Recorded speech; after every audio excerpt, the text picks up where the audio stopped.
This has changed how I view all of that. Hey guys, welcome back to my channel and welcome to your 2025 rebrand guide. I love talking about rebranding yourself, changing your mindset, becoming the best version of yourself. I love all of that. We're a little bit late into the new year, but I think that you can rebrand yourself and change your life at any point. That being said, I love to use the new year. It's just like a good energy. Everyone's setting goals, everyone's doing the things. You could be watching this in July and it's still gonna work. I also don't think that you need to completely change who you are. I think obviously 2025 rebranding yourself is just like a trendy little thing to say, and you know, I'm here for it. I like it. Let's just get right into it. I have some bullet points. They're kind of in order but not necessarily in order of things that I just want to chat about, and this is things that I've learned through personal practice over the past few years. Just take whatever you want, leave whatever doesn't work, but know that there's also actual science behind these things as well. So the first thing that I do for the new year is actually reflect on the past year. I have some prompts. I literally have my journal out in front of me and I have some prompts that I personally went through. I think that self-reflection in general is obviously super important. We need to be self-aware in order to get better and improve. So first of all, we're going to reflect on 2024 or reflect on the past year. Some things that I journaled about. What goals did I have last year? Did I achieve them, and do I still want to achieve them? What have I achieved? I ended up journaling out a lot of things that I wasn't even like, once I started journaling them, I was like, wow, I actually kind of achieved a lot this year. Slay. What habits have worked for me and what habits have not worked for me, and then any roadblocks or things that kept me from achieving my goals. I just want to make a note that this is not about making yourself feel shitty or beating yourself up, feeling shameful. I think that it's just about taking accountability for where you're at, and if feelings of like guilt or shame or any of those like kind of negative thoughts come up about yourself, I think that it is worth kind of sitting in those feelings and maybe thinking about why you're feeling that way, and then trying to get to a place of just self-acceptance with those, because even if you look back and there's things that you didn't achieve, that's also why the question of what roadblocks kept you from reaching those goals is super important, because some of those might be out of your control. Maybe something big happened in your year that obviously you had to deal with. I think it's just important to acknowledge those. Maybe we learned other things along the way. Maybe life took us on a different path and we can take lessons out of those things into the year going forward. Okay, so after we have self-reflected, journaled, I think that journaling is an amazing tool for that. Even just like getting all of your feelings out onto paper, that itself can just make you feel a lot better. It's almost like you're just like admitting it, you're getting it off of your chest, and then we can move forward. Then we want to think about where you are going. Who do I want to be at the end of 2025? This is for me not yet setting specific goals. I think it's super powerful to also journal about this and get super clear on this. So some things that I wrote down were who I want to be, how I want to live, what I want to do, where I want to live, and experiences that I want to have. And then from here, this is where I do my vision board. I go on Pinterest. I like to just choose in general like inspiring photos, aesthetic photos, something that like invokes an emotion or a feeling for me. All of my pictures from my vision board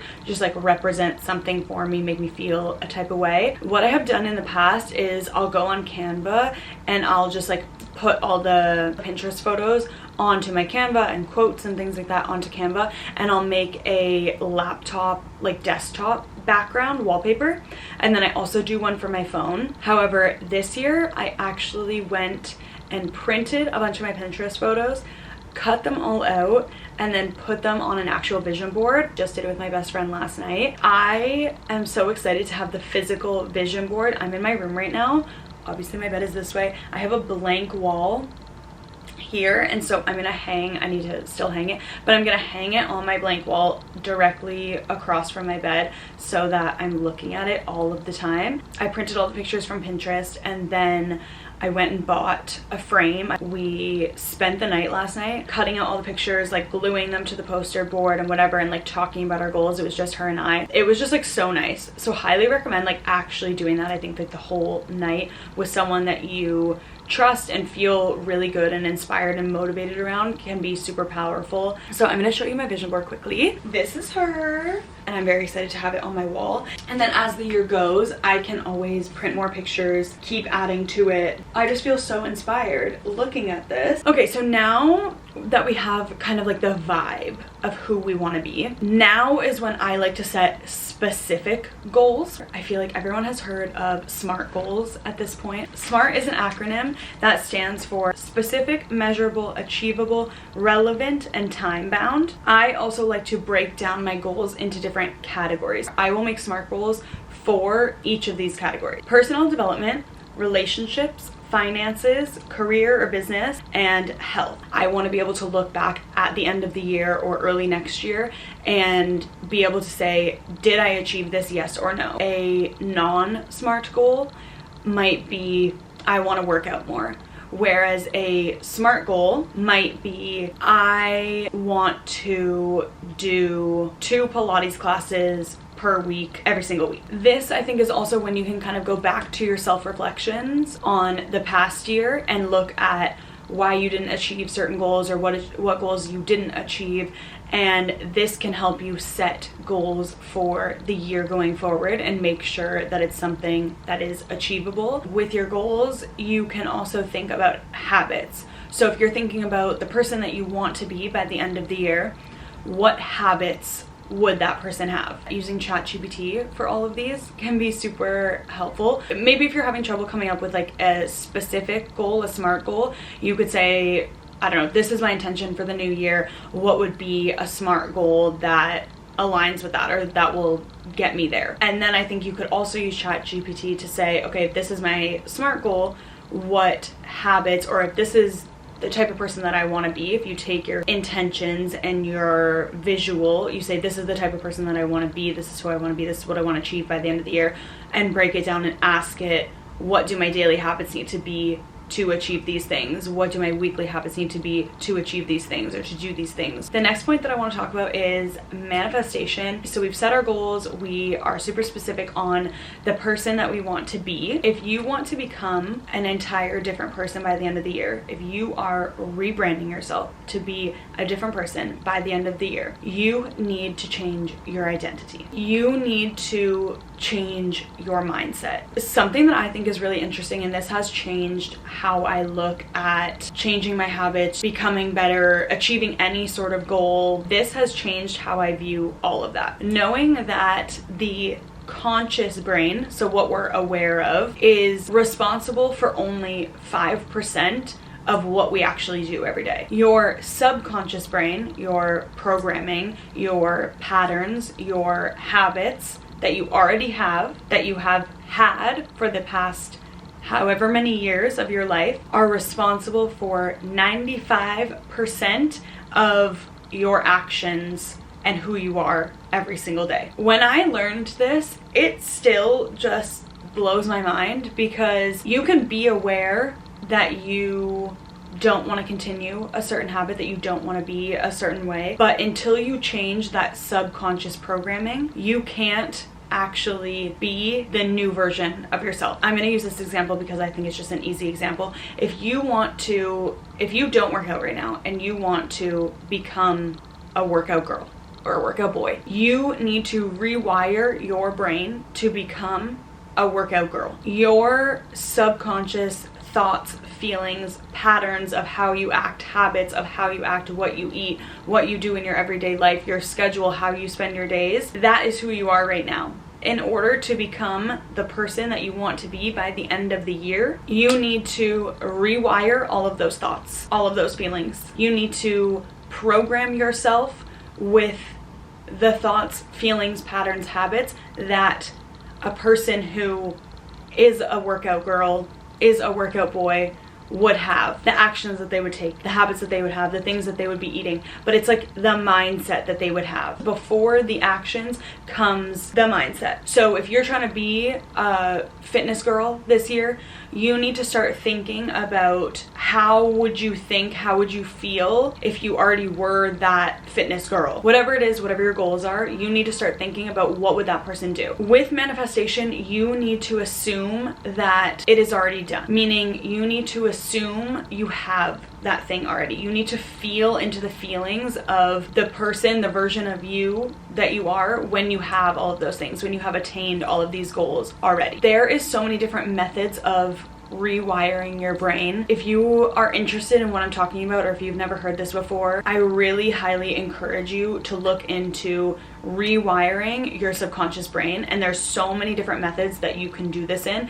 It can be in physical practices, it can be in visualization, it can be in meditations. Like, there's so many different methods, and you just need to find what resonates with you and what works with you. A lot of people for manifestation like to script out their manifestations and script them out as if it's already done. Like, I am so grateful that I live in an amazing apartment. I am so happy and grateful that I can afford to live by myself in my dream city. I am so happy and grateful now that I have my dream job and I'm making X amount of money. There's so many different methods that you can do it in. You just need to like research those, try some out. Breath work is another one, and just honestly find what works for you. Therapy can be another one, but you really need to just like come to terms with and be aware of what your subconscious programming is now, and then start to rewire your brain, your subconscious, to be the person that you want to be. I'm so passionate about this, clearly, because I can't shut the heck up about it, but it just like really, really has changed my life, and I have experienced this firsthand. I am just very passionate about other people doing it too. I also want to talk about develop a growth mindset versus being a victim mindset. I believe that I used to be in a victim mindset because I just didn't know any better. I used to think that my circumstances, I was essentially a victim of my circumstances. I was a victim of how I grew up and the opportunities that I was or was not presented with, essentially, from my parents. I used to believe that other people were luckier than me or had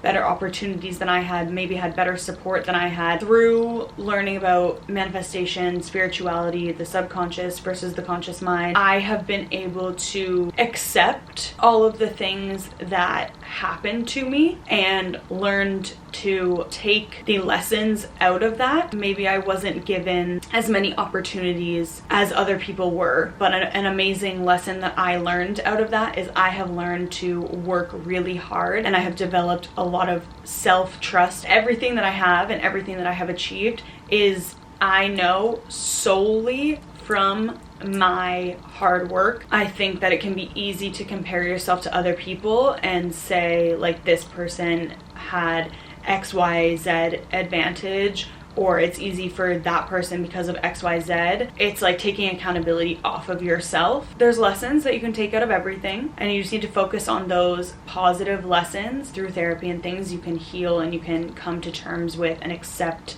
maybe bad circumstances that did happen to you, because that is super fair, but you can't sit in that forever. Like, you need to take control of your own life, and you are, regardless of any circumstance, you can do literally whatever you want to achieve, but you can only do that when you come to terms with the situation that you're in and take accountability for the situation that you're in, and take accountability for you getting yourself out of the situation. I hope that makes sense. I'm also very passionate about growth versus victim mindset. I think that you can literally do whatever you want. It has also taken me time to get to this mindset. Next is surrounding yourself with positivity and like-minded, inspiring people. I am a big believer in the energy that you have around you. I think it affects your energy. I think that you need to have people around you that are inspiring, that also have growth mindsets. This can be hard because obviously it's like you're changing your life, and maybe not everyone also wants to do the same. I just believe in protecting your energy, protecting your peace. I think that other people being negative, being in victim mindset really can affect you. Even if those are not necessarily your thoughts, like listening to someone else say those things, you can start to take that energy on. If you don't have maybe a lot of those people around you, then maybe you need to turn to podcasts, YouTube videos, use those as a tool. And I think the more that you get into that and the more that you are changing into the person that you want to be, you will start aligning with more of those types of people as well. And then consistency. You might set all of these goals, set all these intentions. One day it's going to feel really easy and you're going to feel inspired and motivated to do all these things. The next day it might not feel that way. Remember that it's consistency over perfection. Constantly be reflecting, constantly be course correcting yourself. It's just like in meditation. If you've ever meditated before, like the point of meditation is not to not think about anything. It doesn't mean that you're failing meditation if your mind is wandering. The practice of meditation is the practice of noticing when your thoughts wander and just bringing it back. And so I think about this in the same way. This week, I got off track of my goals a little bit because I essentially made a decision to hang out with people when I know that I should have just like been taking time to reset myself and like my house and stuff. That has thrown me off for the rest of the week. Take note of that. Notice. Don't do that again. Course correct. I did that thing. I'm not going to do it next week. I learned that lesson. It's just that reflection and being like, oh, okay, I noticed that I did that, and I now learned that my Sundays are for me. And that doesn't mean that in 3 months I might not do it again. And at that point, when I do it again, I'm gonna have to say, okay, girl, reel it back in. I think my last point is to be flexible. Allow your goals and your priorities to change and shift. You might set a goal at the beginning of the year, and then halfway through the year, you realize that you actually don't care that much about that goal. If you realize that it's not aligned and it's not what you actually truly want, allow yourself to shift and change and maybe create a new goal out of it, or just like scratch the goal. Okay, I have been yapping for way too long. If you want more of this sit down content, if you want more mindset stuff, let me know in the comments. Let me know what topics you want me to talk about. So thank you so much for watching this video. Let me know if you learned anything. Let me know what your goals are. Also come find me on Instagram and on TikTok. I'll leave my links down below. Subscribe to my channel. I'm so excited to be creating content for you guys this year. I will see you guys in the next video.